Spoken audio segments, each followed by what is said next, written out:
O que eu faria se eu estivesse começando a estudar para esse concurso público da Assembleia Legislativa do Tocantins exatamente agora, começando do zero?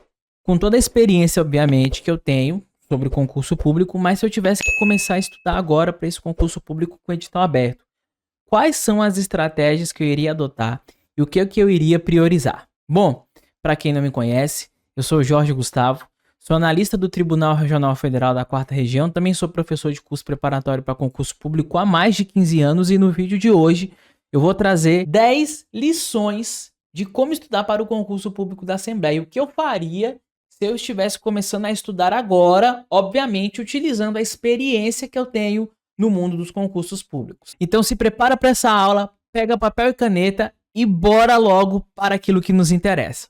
Bom, vamos aqui então. E a primeira lição é o meu compromisso com o edital. O que eu iria fazer?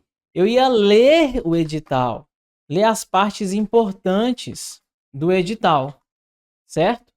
Então eu iria ler as partes importantes e iria imprimir pelo menos a parte do conteúdo programático. Ou seja, sabe aquela parte que tem ali as matérias do concurso público?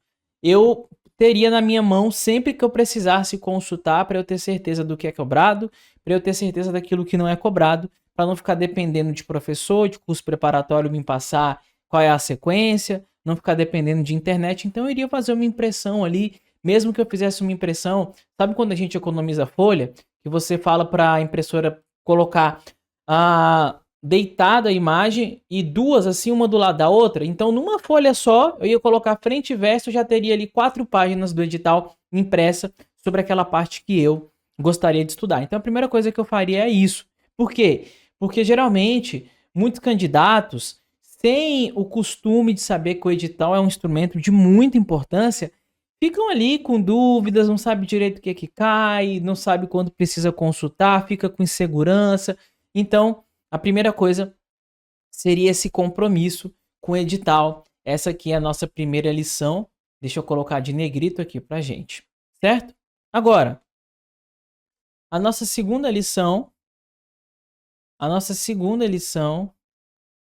então a gente tem aqui a primeira e agora nós temos aqui a nossa segunda lição.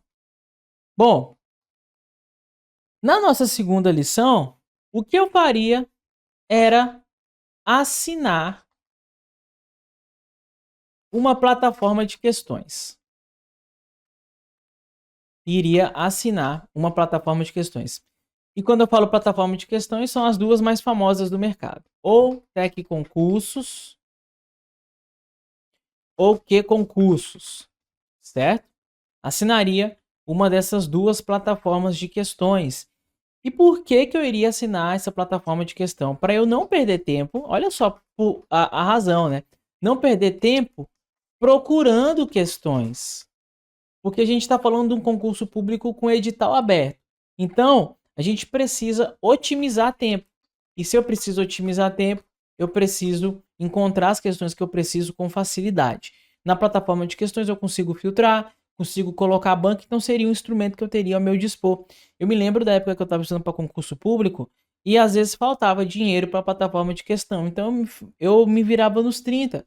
Né? Como a gente diz lá em Brasília, fazia meus corres, certo?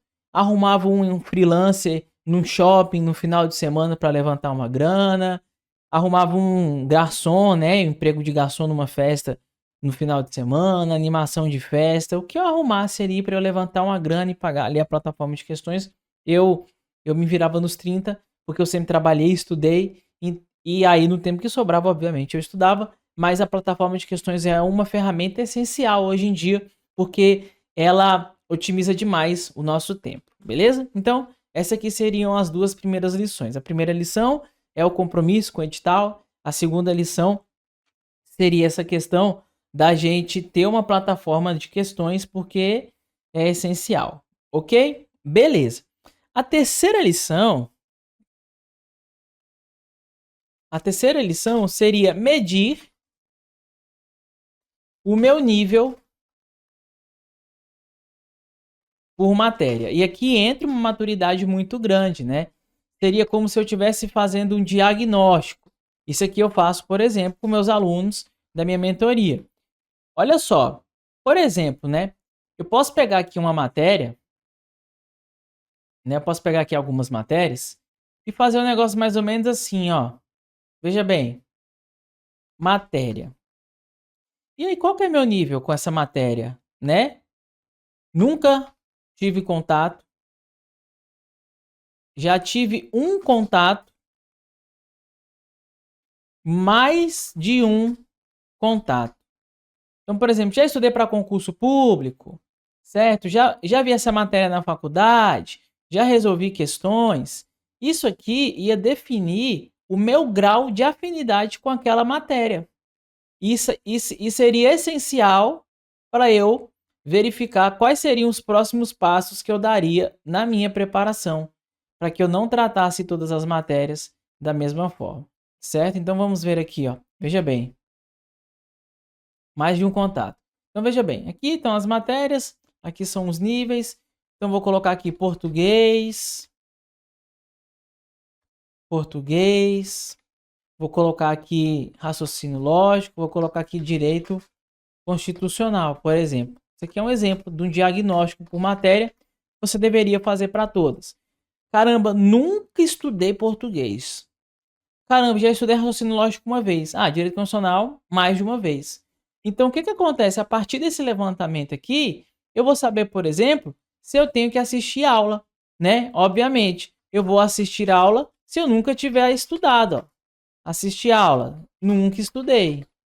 Agora, direito constitucional, porque eu já assisti a aula, né? O que eu vou fazer? Eu vou partir para a resolução de questões, né? Resolução de questões com revisão dos meus materiais antigos, certo? Então, é muito importante isso, que você saiba onde você está em cada matéria e que você não trate cada matéria da mesma forma, porque as matérias não merecem o mesmo nível de tratamento. Porque aquelas matérias que você tem mais facilidade, aquelas matérias que você já viu, já passou por elas, elas merecem menos tempo sim do que as outras matérias, e isso é estratégia na hora de elaborar o seu cronograma de estudo, que é uma das grandes desvantagens da aula do curso presencial, por exemplo, que você vê todas as matérias de forma linear, como se fosse a primeira vez que você estivesse estudando todas. Isso faz com que você não ganhe tempo e trate todas as matérias da mesma forma, beleza? A não ser que você se encontre numa situação na qual você nunca viu nenhuma matéria, aí sim, pode ser que você tenha que estudar alguma dessas matérias. Mas, ó, dificilmente algum concurseiro se encontra nessa situação, porque ele já estudou alguma dessas matérias em algum momento da vida dele. Pelo menos português, pelo menos matemática, história e geografia do Tocantins, ele já estudou em algum momento. Então, a forma de tratamento das matérias, ela merece e deve ser uma forma diferenciada. Tudo bem? Beleza. E aí, olha só, né? Essa aqui já seria a quarta lição. A quarta lição, que seria decidir como estudar cada matéria. Então eu estou aqui diante de uma matéria que eu nunca vi. Nunca vi. Pô, tenho dificuldade, cara. Nunca vi. Beleza, o que eu vou fazer com essa matéria aqui, ó? Vou assistir a aula em metade do meu tempo daquele dia e vou resolver questões em metade do meu tempo. Beleza? Agora olha só, uma matéria que eu já vi. Cara, vou revisar meu caderno e depois vou só resolver questões. Certo? Beleza. Agora, né, enfim, uma matéria que eu já vi, eu iria ter uma atitude um pouco mais ousada, né? No sentido da experiência mesmo, para você já partir de um pressuposto avançado, não ficar agindo como se fosse iniciante, mesmo que você tenha ali um pouco de contato com a matéria. Beleza? Ok. Aí entra a nossa quinta lição. Olha só, nossa quinta lição é você interiorizar, é você ter em mente, tá? Ter em mente o seguinte: a aprovação é sinônimo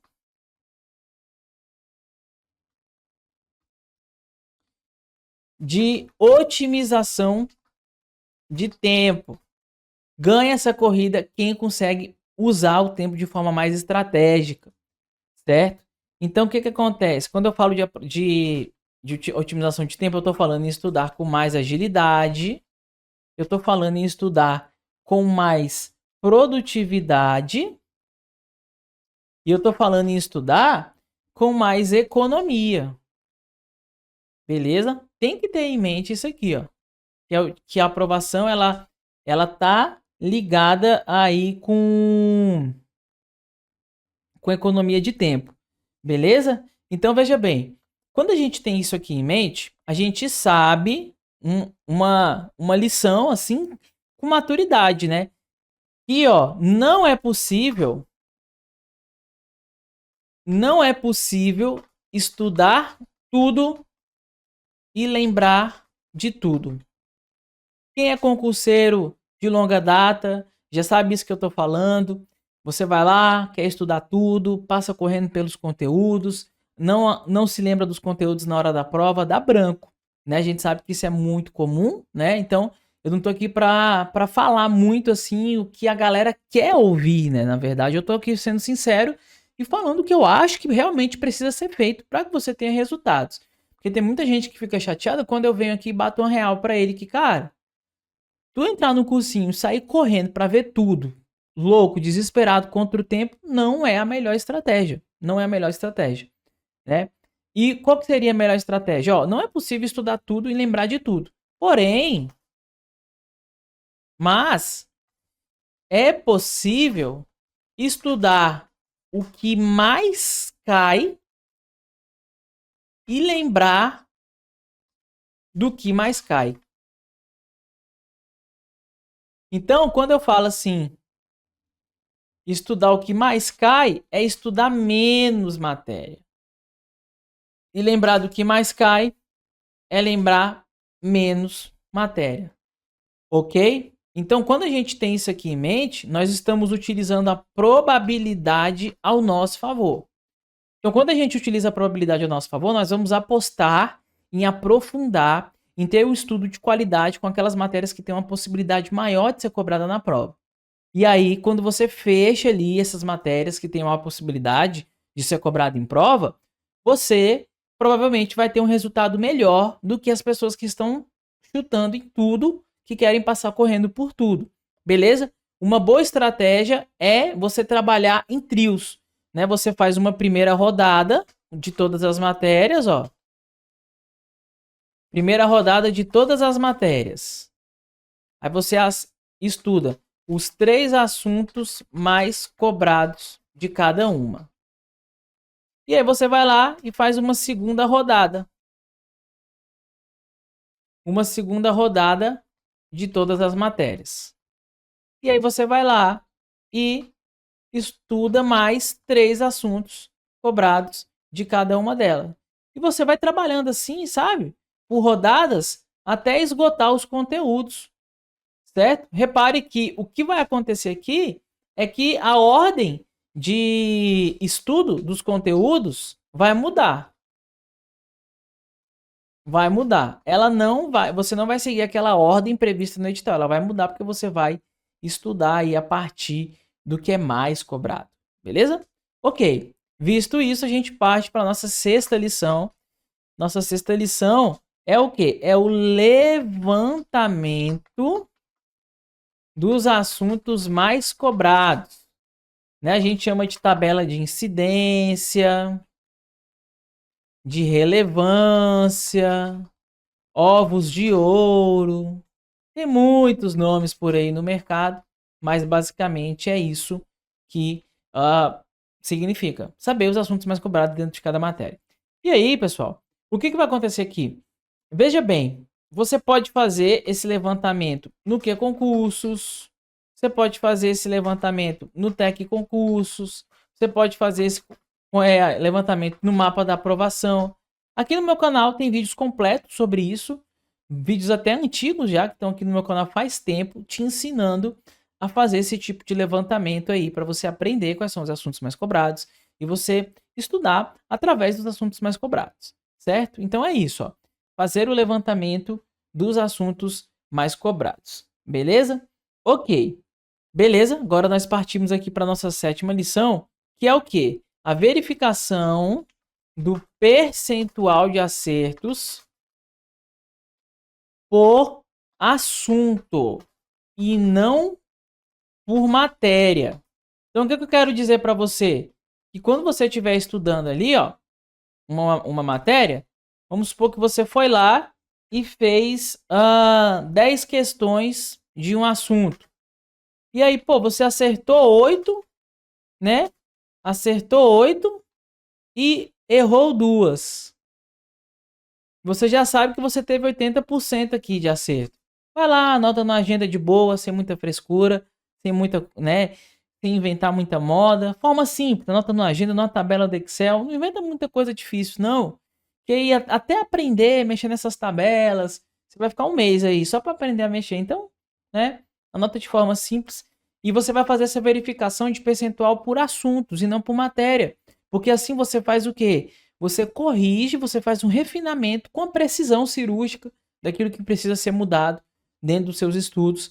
E você vai saber exatamente onde você precisa melhorar e quais são seus pontos fortes e quais são seus pontos fracos, beleza?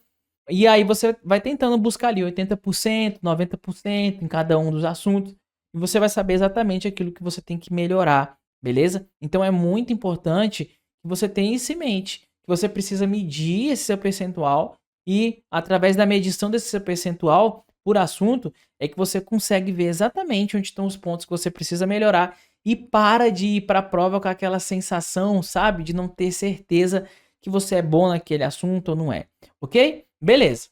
E aqui entra a nossa 8ª lição. E a nossa 8ª lição, ela está diretamente ligada à nossa 7ª lição, que é o caderno de erros, que é basicamente refazer questões. Você vai refazer questões que errou.